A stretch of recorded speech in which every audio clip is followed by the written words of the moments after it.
Hey there, welcome back to another theory video. We are going to be talking about the Avengers theory.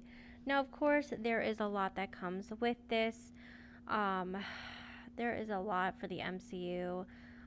So let's just dive right in. I'm going to show you a few things. Not a whole lot because Marvel and Disney like to copyright, so bear that in mind. You might have to search for some things. I apologize. Let's continue on. In the plot of the Avengers 5, it is only limited to or by consists of space and time thanks to Avengers Endgame, introducing the concept of time travel, and Doctor Strange in the Multiverse of Madness, bringing parallel dimensions into the Marvel Cinematic Universe. Almost anything is possible. This includes Marvel Studios adapting one of the weirdest Avengers comics in company's 82-year history.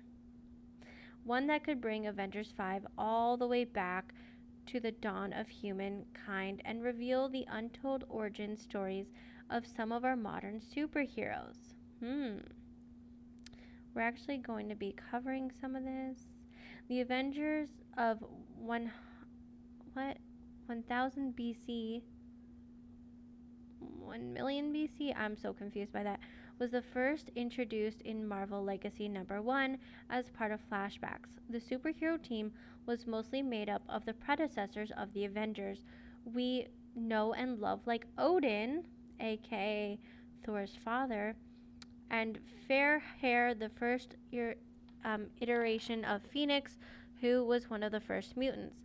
And the team also consists of Agamotto, the first Sorcerer Supreme, Fan-Fei, the first Iron Fist, the first Black Panther, Starband, a Hulk-like early human, and Ghost Rider, whose vehicle choice was actually a mammoth. The first Avengers were assembled in order to fight a Celestial who was looking to tear apart a fight they won. And that's a fight they won. They buried that Celestial under what would later become part of South Africa, which of course posed a danger to the present day Avengers. Now, if you guys don't know what a Celestial is, they do cover it in Eternals, and let me just hopefully show you a clip and not get copyrighted. If I do, please go look it up because sometimes that does happen.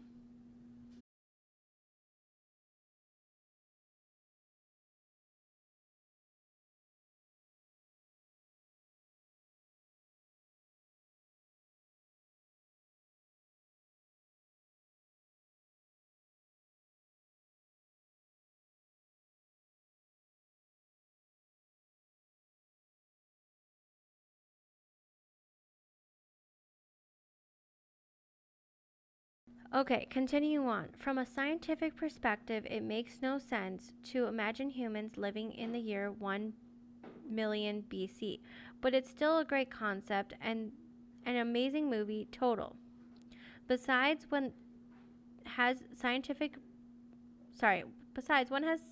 ever held Marvel back in the past? I mean, yeah, some of their science stuff is quite interesting, but also doesn't exist as of yet, and hopefully never, because that would be concerning.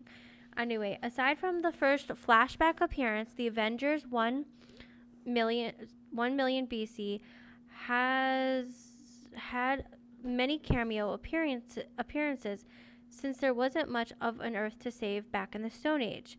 Their threats usually come from elsewhere in space and time. They were visited by a number of time travelers looking to bend history in the world that fought them off. Even Mephisto tried to convince young Thanos to fight off this iteration of the Avengers.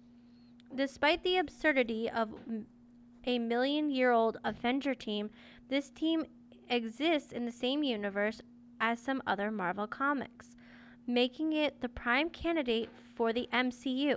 Even their greatest foe will be Canyon, and the Celestials are set to be introduced during the Eternals, which I showed you. Multiverses and time travel wouldn't even need to be used. They could just be portrayed as flashbacks like in the comics. The Avenger 5 could be the ultimate period piece. The first Avengers were perfect for Avenger 5 as the overall MCU conversation shifts from what it means to be a superhero to what it means to be next in a long line of superheroes. In WandaVision, we learn that Scarlet Witch isn't an alter ego, but a title Wanda has inherited. In The Falcon and the Winter Soldier, we see that Sam Wilson, so at odds with being the next Captain America, that he outright rejects it at first. And he still kind of rejects it in the end, but he kind of just took on a different persona of Captain America. He kind of made it his own. But what are your thoughts and opinions? Do you think there's going to be more Eternals? I definitely think there will be because of the ending of Eternals, and they're also going to be introducing the Black Knight very soon. There are also other characters that are being introduced because of Eternals, but they were seen as the originals. They're also considered in the comics under Earth 616. So if you are looking for the comic books, go check that out. You can get all the comics through Marvel Unlimited. It's about $10 a month. This is not a sponsored ad. I just use it, and I use it for my Marvel curriculum. So I hope that helps. I hope you guys had fun and enjoyed this little theory video. What are your thoughts and opinions? I love to read all about them. And I'll see you next time.